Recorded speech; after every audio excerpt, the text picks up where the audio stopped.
Web3 za neupletene v to industrijo prek zaposlitve, kakšne so priložnosti? Zanimivo vprašanje.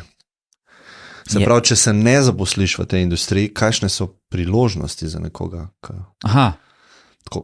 Tako jaz razumem. Ne? Ja, mislim, so priložnosti, mislim, da tudi veliko tveganj kapitala čaka na dobre projekte, tako da če imaš dobro idejo, je to zdaj super po moje okolje. Aha, jaz sem to tako razumel, da ne boš delal v tem, kakšne so priložnosti za take ljudi.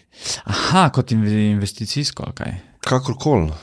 Kaj jaz tako razmišljam, ne, recimo prišel je internet, recimo v 90-ih, pa recimo, da nisi bil programer, nisi imel firme, nisi se nič stika imel z internetom, kakšne so bile tvoje takrat priložnosti, ne?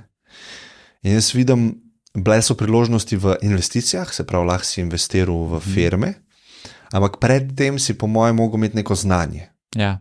Tako da moj odgovor bi bil, priložnost je v izobraževanju. Ja. Se pravi, svet gre v določeno smer in ti boš vlagal čas, da boš razumel to smer in to ti bo na dolgi rok na več različnih načinov pomagalo. Absolutno. Jaz priporočam kakšne kurse, kjer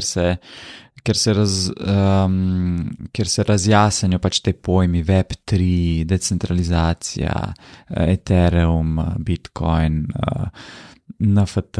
Se pravi, če se lahko nekako vključiš v pogovor za te teme, potem boš tudi znal presojati. Kje so priložnosti, tako. Boš pa sam videl. Ja, jaz mislim, da vse iz znanja, iz knowledge pride. Tako. Bitcoin, se pravi BTC, stanje duha in naslednji koraki v industriji. Stanje duha.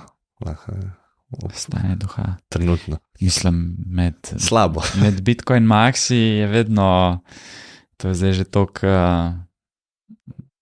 že obstaja to nekaj časa, ne, in je samo, mislim, stanje duha, vsakih 10 minut je nov blok, to je to. Aha, tako misliš. Ne. Kakšen je sentiment, sem jaz razumel? Mislim, sentiment je slab, zdaj to itak, ker je tudi ekonomsko, nam tudi na ostalih, ne samo na kripto področju, je nek strah, negotovost, kaj bo, ne? Ja, kriza prihaja, to vsi govorijo. Ja, vsi, ne? Pač recesija je tukaj, ne? Kaj pa je še pa naprej za prihodnost? In naslednji koraki v industriji. Ja, mislim, v Bitcoinu je layer 2, ne, se pravi Lightning Network, adopcija, se pravi, ko se tem reče, posvojitev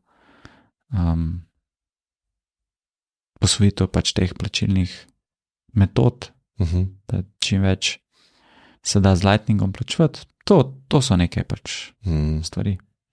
Ja, jaz tudi mislim, naslednji koraki je to, kar si rekel, naslednji layer je, ne?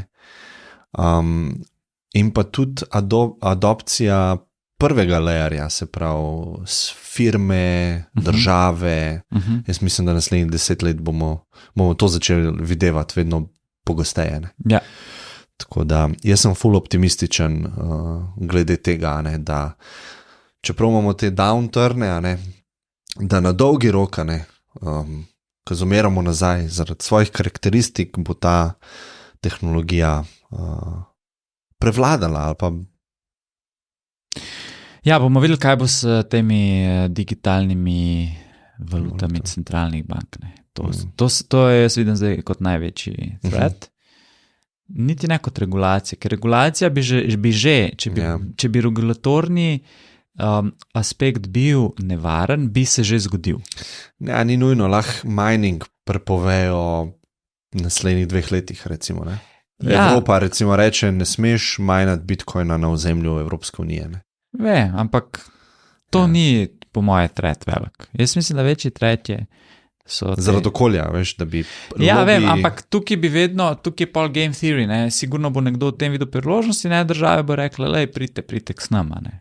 To je tudi res, ja. Regulacija je pa tako, to te pa res, mislim, te valute centralnih bank ti pa lahko države vsilijo, ne. Pač vsilijo ti, ne moreš nič več, ekonomsko se ne moreš udejstvovati, če ne uporabljaš te valute. In bomo videli.